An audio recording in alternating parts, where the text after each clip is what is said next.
नमस्कार, मैं हूं नरेश वत्स। जीएसटी की पाठशाला में आपका स्वागत है। जीएसटी देश को आर्थिक तरक्की की रफ्तार बढ़े, उपभोक्ताओं को फायदा हो और जो हम टैक्सेस दे रहे हैं उससे इंडस्ट्री की ग्रोथ हो।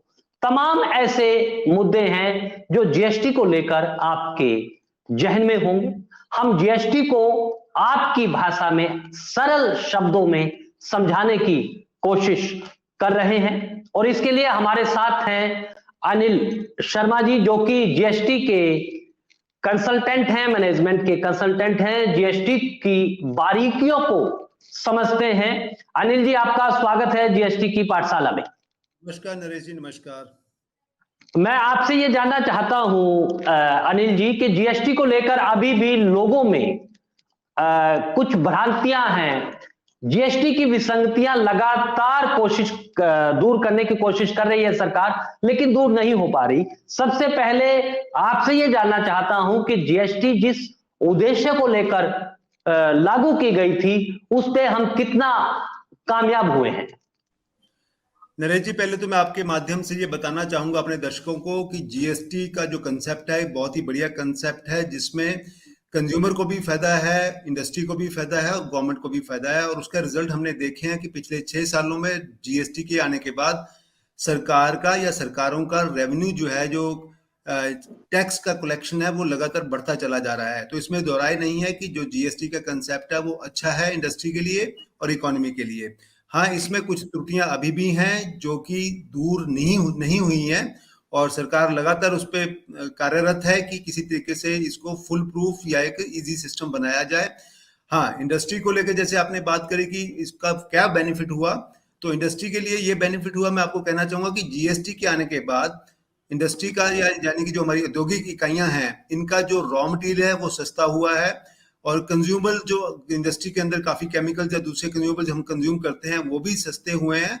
और साथ ही साथ जो प्लांट एंड मशीनरी यानी मशीनरी हम खरीदते हैं वो भी जीएसटी के आने के बाद सस्ते हुए हैं। इसका मतलब ये नहीं है कि गवर्नमेंट ने कोई टैक्स में रेट कम कर दिया इसलिए सस्ते हुए हैं, क्योंकि जो जीएसटी के अंदर प्राइस को कैलकुलेट करने का सिस्टम था, उस सिस्टम या उस प्रणाली को चेंज किया गया है। उसके चलते पहले जब जीएसटी नहीं था तो हम एक्साइज के ऊपर भी वैट कैलकुलेट करके पे करते थे, लेकिन जीएसटी के आने के बाद हम आज की डेट में एक्साइज के ऊपर वैट पे नहीं करते हैं, जिसकी वजह से हमारा रॉ मटेरियल, हमारी प्लांट एंड मशीनरी या हमारे दूसरे आइटम जो हम इंडस्ट्री में यूज करते हैं वो सस्ते हुए हैं। जब ये सब कुछ सस्ता होता है तो इंडस्ट्री को पैसे की भी रिक्वायरमेंट कम होती है, यानी कि जो उनकी वर्किंग कैपिटल है वो भी कम रिक्वायरमेंट होती है। तो जब वर्किंग कैपिटल की रिक्वायरमेंट कम होती है तो इंडस्ट्री को लोन भी कम लेना पड़ता है बैंक से। तो जब लोन कम हो जाएगा तो बट नेचुरल है कि उसकी वजह से इंडस्ट्री का जो पैसे का यानी कि फाइनेंस की जो कॉस्ट है, जो इंटरेस्ट है, वो भी कम हो जाता है। तो इस तरीके से जीएसटी के आने के बाद या जीएसटी की जो व्यवस्था है देश के अंदर, उसके आने के बाद इंडस्ट्री का रॉ मटेरियल सस्ता हुआ, इंडस्ट्री के प्लांट एंड मशीनरी सस्ता हुआ और इंडस्ट्री के लिए लोन भी सस्ता हो गया और उसकी वजह से इकोनॉमी में एक ग्रोथ आई। एक इस तरह का सिस्टम बना कि हमारी जो जीएसटी की कलेक्शन है लगातार पिछले 6 सालों में बढ़ती चली जा रही है, वो आगे भी बढ़ेगी। अनिल जी, एक सवाल ये जानना चाहता हूं कि पेट्रोल और डीजल को जीएसटी के प्रीव्यू से बाहर रखा गया है, इसकी क्या वजह है? क्योंकि पेट्रोल और डीजल तो किसी भी उसके लिए बहुत ही महत्वपूर्ण है, आखिर इसको क्यों बाहर रखा गया है? नरेश जी, इसके लिए हमें सिस्टम को समझना पड़ेगा कि देखिए, जो हमारा जो कॉन्स्टिट्यूशन है उस कॉन्स्टिट्यूशन के अंदर कुछ टैक्सेस ऐसे हैं जो स्टेट गवर्नमेंट लगाती है और कुछ टैक्सेस ऐसे हैं जो सेंट्रल गवर्नमेंट लगाती है। तो जब जीएसटी की बात हो रही थी तो सेंट्रल गवर्नमेंट चाह रही थी कि डीजल एंड पेट्रोल को जीएसटी के दायरे में रखा जाए, लेकिन क्योंकि जीएसटी डीजल और पेट्रोल जो है वो एक बहुत बड़ा पार्ट है हमारी इकोनॉमी का, तो स्टेट्स को ये वरी थी, स्टेट्स को ये चिंता थी कि जब जीएसटी आ जाएगा तो वो इस बात को लेके कॉन्फिडेंट नहीं थे कि उनका रेवेन्यू बढ़ेगा या उनका रेवेन्यू कम होगा, क्योंकि जीएसटी में काफी उथल पुथल होने वाली थी इनडायरेक्ट टैक्सेस के अंदर। तो इसके चलते स्टेट्स को किसी तरह का कोई दिक्कत ना हो, उनकी फाइनेंशियल इंडिपेंडेंस जो वो खत्म ना हो, या जीएसटी को लेके जो स्टेट्स के माइंड में भ्रांतियां थी उन भ्रांतियों को खत्म करने के लिए और स्टेट्स को एक कॉन्फिडेंस लेवल देने के लिए ये कहा गया उस टाइम पे कि अभी तक इस डीजल एंड पेट्रोल को आपको ये बता दूं कि डीजल एंड पेट्रोल आज की डेट में भी जीएसटी के अंदर है, लेकिन अभी उसके ऊपर जीएसटी लगेगा कि नहीं लगेगा उसका डिसीजन काउंसिल में यानी कि जीएसटी काउंसिल को लेना है। और जीएसटी काउंसिल में सभी स्टेट्स और सेंट्रल गवर्नमेंट आपस में मेंबर हैं। तो जिस दिन स्टेट्स को ये कॉन्फिडेंस आ जाएगा कि उनकी जो फाइनेंशियल इंडिपेंडेंस है या उनका जो सेल्फ रिलायंस है फाइनेंस को लेके वो एक कंफर्ट जोन में आ गया है, तो मैं समझता हूं कि उस टाइम पे जीएसटी काउंसिल ये डिसीजन लेगी कि वो डीजल पेट्रोल को भी जीएसटी के दायरे में ले आएगी। लेकिन जब तक स्टेट गवर्नमेंट्स को इसका कॉन्फिडेंस लेवल नहीं आता इतना कि उनके जो फाइनेंसिस हैं उनकी जो वित्तीय हालत है वो एक कंफर्ट जोन में आ गई है, तब तक डीजल और पेट्रोल को जीएसटी के दायरे से बाहर ही रखा जाएगा। अनिल जी, आपने कहा कि सेल्फ रिलायंस, क्योंकि हर राज्य सरकारें लगातार केंद्र सरकार से मांग करती रहती हैं कि उनका जो जीएसटी का बकाया है वो दिया जाए। अगर हम राज्य के संदर्भ में देखा जाए तो राज्यों को कितना फायदा जीएसटी के लागू होने के बाद हुआ है? नरेश जी, आप ये बात समझिए कि जीएसटी के आने के बाद लगातार रेवेन्यू जो है या जीएसटी की टैक्स कलेक्शन है वो बढ़ती चली जा रही है। लेकिन हम ये भी देख रहे हैं साथ ही साथ कि कुछ स्टेट्स में तो जीएसटी की कलेक्शन अच्छी आ रही है और कुछ स्टेट्स के अंदर जीएसटी की कलेक्शन का लेवल उतना नहीं है जितना होना चाहिए। मिसाल के तौर पे मैं आपको ये बात एक एग्जांपल देकर समझाना चाहूंगा कि जीएसटी एक कंजम्पशन बेस्ड टैक्स है, यानी कि जीएसटी में आप जिस चीज को भी कंज्यूम करेंगे, सुबह जब आप उठते हैं तो टूथब्रश करते हैं, पेस्ट करते हैं, फिर दिन में आप खाना खाते हैं या फिर ऑफिस जाते हैं तो कोई स्टेशनरी यूज करते हैं, टेलीफोन यूज करते हैं, रात को आप डिनर में भी बहुत सारा सामान कंज्यूम करते होंगे। तो जो कुछ भी हम दिन में सारा यूज करते हैं या कंज्यूम करते हैं उस सब के ऊपर जीएसटी लगता है। तो इसका मतलब ये होगा कि जिस स्टेट के अंदर जितनी ज्यादा कंजम्पशन होगी उस स्टेट का रेवेन्यू भी उतना ज्यादा होगा। लेकिन कुछ जगह पे ऐसा देखा गया है कि वो जो कंजम्पशन का पैटर्न है वो उस तरीके से नहीं है जिस तरीके से कंजम्पशन हो रही है। मिसाल के तौर पे जैसे हरियाणा की अगर मैं बात करूं तो हरियाणा की पॉपुलेशन 3 करोड़ की है और 3 करोड़ की पॉपुलेशन के साथ, क्योंकि 3 करोड़ की पॉपुलेशन कंजम्पशन कर रही है, वो खाना भी खाती है, कपड़े भी पहनती है, मोबाइल भी यूज करती है और इंश्योरेंस जैसी सर्विसेज भी लेती है। तो हरियाणा जैसी सरकार या हरियाणा स्टेट जो है जिसकी पॉपुलेशन 3 करोड़ के आसपास है, वो एक महीने में 7,000 करोड़ का यानी कि 7,000 करोड़ का जीएसटी कलेक्ट करता है। अगर उसी संदर्भ में मैं यूपी उत्तर प्रदेश की बात करूं तो उत्तर प्रदेश की पॉपुलेशन 25 करोड़ की है, लेकिन 25 करोड़ की पॉपुलेशन के बावजूद उत्तर प्रदेश की जो जीएसटी कलेक्शन है वो मात्र 7,200 यानी कि 7,200 करोड़ की है, यानी कि हरियाणा से मात्र 200 करोड़ ज्यादा है। तो यहाँ पे क्वेश्चन मार्क आता है, क्वेश्चन उठता है कि 3 करोड़ की पॉपुलेशन वाला स्टेट जब 7,000 करोड़ की कलेक्शन करता है तो 25 करोड़ का जो प्रदेश है उत्तर प्रदेश, वो 7,200 की कलेक्शन कैसे कर रहा है? उसकी कलेक्शन तो उससे कहीं ज्यादा होनी चाहिए। तो इसका मतलब ये है कि जीएसटी की प्रणाली में उत्तर प्रदेश के अंदर कुछ ना कुछ बहुत बड़ा गैप है। बहुत सी ट्रांजैक्शन ऐसी हैं जो दायरे में नहीं है जीएसटी के या रिकॉर्ड पे नहीं आ रही है, जिसकी वजह से स्टेट की जो ट्रेजरी है यानी कि जो खजाना है प्रदेश का, उस खजाने में पैसा नहीं जा रहा, पैसा वहां से कहीं बाहर निकल रहा है।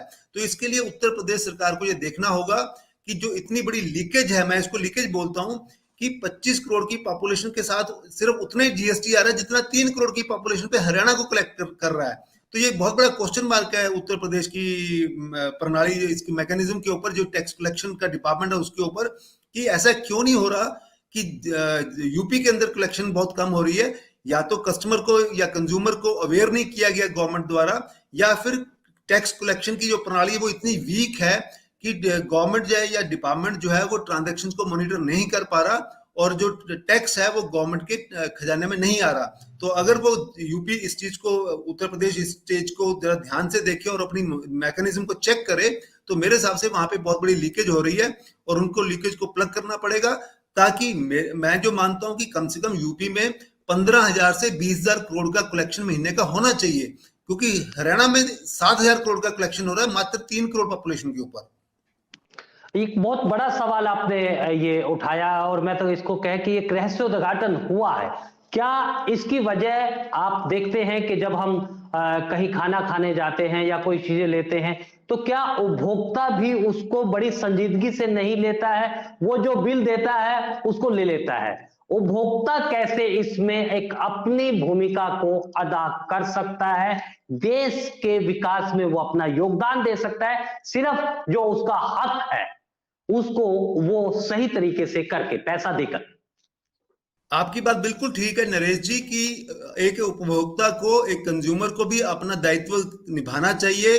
देश की इकोनॉमी के लिए उसको भी एक सावधानी बरतनी चाहिए। इसलिए जैसे आपने एग्जांपल दिया रेस्टोरेंट का, तो मैं कहूंगा कि जब भी आप किसी रेस्टोरेंट में खाना खाने जाते हैं तो जो बिल आपको मिलता है वो बिल जीएसटी का बिल होना चाहिए, क्योंकि रेस्टोरेंट में 5% का जीएसटी लगता है आपके खाने के ऊपर। तो अगर आपको उसने कोई बिल, कच्चा बिल दिया है, तो आप उससे कम से कम क्वेश्चन कर सकते हैं कि मुझे आप जीएसटी वाला बिल क्यों नहीं दे रहे।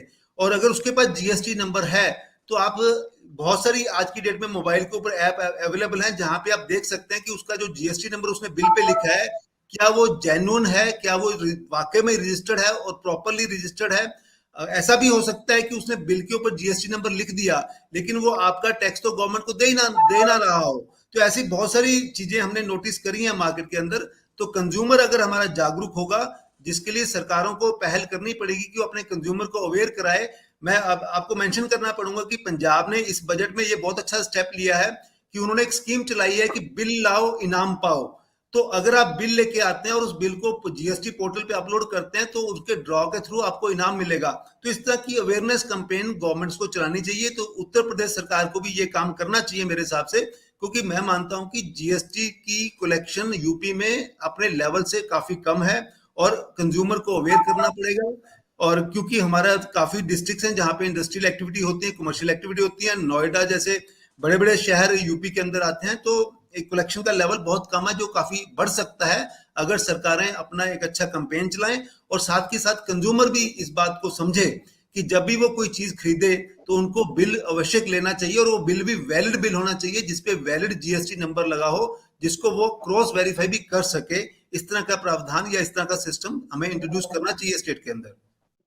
चलिए अनिल जी, आपने बहुत अच्छा कहा कि बिल लाओ और इनाम पाओ। पंजाब सरकार ने एक अच्छी पहल की है जागरूकता के लिए, लेकिन असल सवाल यह है कि जो जीएसटी से क्या उपभोक्ताओं को फायदा हुआ है, क्योंकि अमूमन देखा जा रहा है कि अब जो आम आदमी है, जो मध्यम वर्ग का है, उस पर टैक्स का जो बोझ है वो लगातार बढ़ता जा रहा है। उपभोक्ताओं को जीएसटी का कितना फायदा मिला है?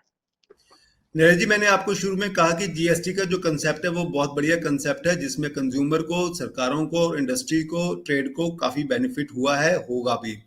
हाँ, आपकी बात ये भी ठीक मैं मानता हूं कि भी जिस तरह का मॉडल हमने जीएसटी का अपने देश में हम लेके आए हैं, वो मॉडल एक प्रॉपर मॉडल नहीं है जीएसटी का, क्योंकि हमने अभी बात करी कि डीजल पेट्रोल है, रियल एस्टेट है, ये कुछ सेक्टर ऐसे हैं जो कि जीएसटी के दायरे से बाहर रखे हुए हैं। तो मोटा मोटा अगर मैं आपको कहूं तो ये कह सकते हैं कि 60% इकोनॉमी जो है जीएसटी के अंदर है और 40% इकोनॉमी जीएसटी के बाहर है। तो जब 40% इकोनॉमी जीएसटी के बाहर है, उसके ऊपर जीएसटी एप्लीकेबल नहीं होता है, तो इसके चलते जीएसटी का जो पूरा बेनिफिट मिलना चाहिए था इकोनॉमी के अंदर, वो बेनिफिट पूरी की तरह जो है मिलता नजर नहीं आ रहा, क्योंकि जीएसटी जो है वैल्यू एडिशन टैक्स है। तो एक पूरी सप्लाई चेन के ऊपर इसको करना चाहिए था, लेकिन यहाँ पे सप्लाई टूटती नजर आ रही है, क्योंकि हमारी जो रियल एस्टेट है या हमारा जो डीजल पेट्रोल वाला एरिया है, वो एरिया जो है जीएसटी के दायरे से बाहर है, जिसकी वजह से जो जीएसटी की रियल सेंस में जो स्पिरिट थी, वो स्पिरिट यहाँ पे पूरी नहीं हो रही है, टूट रही है। इसकी वजह से बेनिफिट कंज्यूमर को भी उतना नहीं आ रहा जितना आना चाहिए था। लेकिन यस, मैंने आपको कहा कि जो इसका प्राइसिंग को कैलकुलेट करने का सिस्टम है, उसके तहत हमारे रॉ मटेरियल सस्ते हुए, हमारी प्लांट एंड मशीनरी सस्ती हुई। लेकिन कहीं ना कहीं पे मैं ये भी कहने से नहीं चूकूंगा कि वो जो सस्ता हुआ रॉ मटेरियल या सस्ती हुई प्लांट एंड मशीनरी, उसका जो बेनिफिट इंडस्ट्री ने लिया, वो बेनिफिट कंज्यूमर तक पास ऑन हुआ कि नहीं हुआ, वहां पे सरकार का मैकेनिज्म का बहुत बड़ा रोल आता है कि गवर्नमेंट की मशीनरी इस बात को इंश्योर करे कि जो बेनिफिट है जीएसटी का, वो सीधा सीधा कंज्यूमर को पहुंचे, जो कि आज अभी तक मैं समझता हूं कि पूरी तरीके से कंज्यूमर तक पहुंचता हुआ नजर नहीं आ रहा। वहां पे कंज्यूमर को थोड़ा दिक्कत है। बिल्कुल सही कहा अनिल जी। तो हम ये समझ सकते हैं कि जब तक जीएसटी का जो पूरा विस्तार नहीं होगा, यानी कि पूरी तरह से जो सप्लाई चेन है उस पर जीएसटी लागू नहीं होगा, तब तक उपभोक्ताओं को फायदा नहीं मिलेगा। और हमें इस पर भी ध्यान देना होगा कि इंडस्ट्री तो जीएसटी का फायदा ले रही है, लेकिन वो उपभोक्ताओं तक उसका फायदा पहुंचा है या नहीं पहुंचा है, इसके लिए उपभोक्ता को तो जागरूक होना होगा, और लेकिन एक मैकेनिज्म की भी आवश्यकता है। बहुत बहुत शुक्रिया आपका जीएसटी को बहुत ही सरल शब्दों में बताने के लिए। हम लगातार इस जीएसटी को लेकर कार्यक्रम करते रहेंगे। आपकी जो भी राय है, आप कोई सवाल अनिल जी से पूछना चाहते हैं तो आपके सवालों का इंतजार रहेगा। तो आज के लिए बस इतना ही, मुझे दीजिए अनुमति और आप बने रहें ब्रॉडकास्ट मंत्रा के साथ। नमस्कार।